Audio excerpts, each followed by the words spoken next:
Welcome back to U.S. Farm Report this weekend. Mark Gold as well as Bob Utterback joining us. Well, Mark, when you look at equities, you look at the stock market, we're officially in a bear market. Are there any concerns that trend then could bleed over into commodities? Well, I don't think where it's at now is going to do too much harm. I think certainly the heat is the overwhelming concern out here. We see that on Thursday's prices going straight up here, and we've got the long weekend coming up. So with the heat in the forecast, you got 2 weeks of hot and dry weather, 100 degrees in a lot of the southern plains and across the Midwest. So who wants to sell it in here? It would take a real hard sell-off in the Dow, something around 5, 7, 8,000 points, in order for that to have a major effect right now in the grains. The heat is the thing right now. The heat is the thing right now. Bob, do you think that then continues to be a trend, or is this something that producers really need to be looking at taking advantage of and selling? Well, I think the end of the month, you have that acreage report will reflect some deterioration. Acres would be down a little. And now this heat is going to lower the yield down to 177, go down to a little lower. So supply is going to reach its tightest expectation, I think, in the next 2 to 3 weeks. And so I could see quite a violent upswing like you saw in 88, 2012. The market, we're going to the moon. And that's the opportunity as a seller when you want to start really thinking about how are you going to start providing some protection for the long term. Mark, we're already at these elevated levels. So how much higher could we go considering we are starting from this point that we're at now?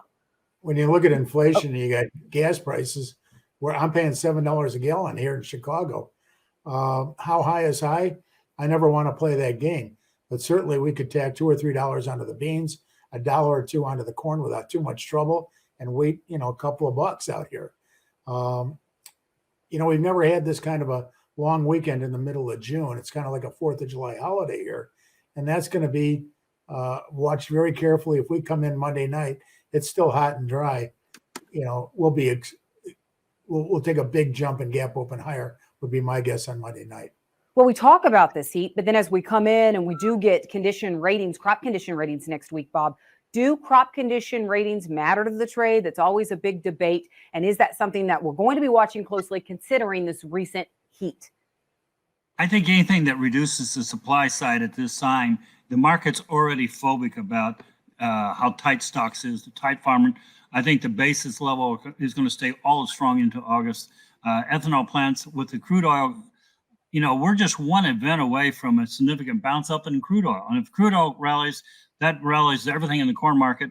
And then all of a sudden demand basically hits the brick wall and supply is built up. And when you go over that curve on the other side, it's going to be a steep downtrend, and it's going to be very much like the 80 through 85 time period. We're not building for a short bear market. We're building for a major long-term bear market, but we're still got to make this high. And I could see the high going for a little longer and a lot longer than I really as a bear one. So this is a time where you've got to be a limited risk seller. You can't be short the board.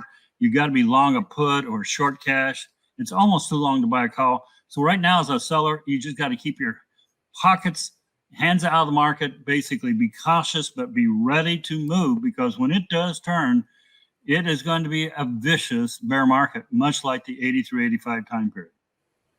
Mark, do you agree with that?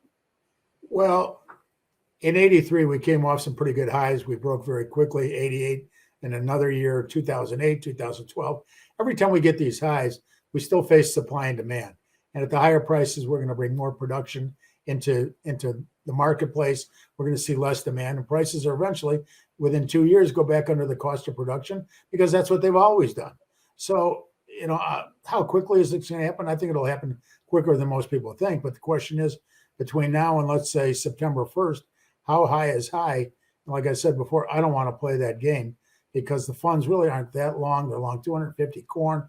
They're long about 150 beans. They're about even in the wheat. So there's a lot of upside potential if the funds really want to get really engaged in here.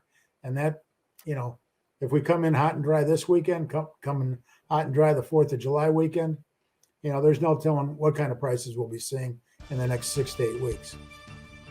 Well, a lot of question about demand and possible demand destruction. And we not only need to talk about demand on the crop side, but also demand on livestock, especially with the economy right now. We're going to take a break and then we'll talk about that later on U.S. Farm Report.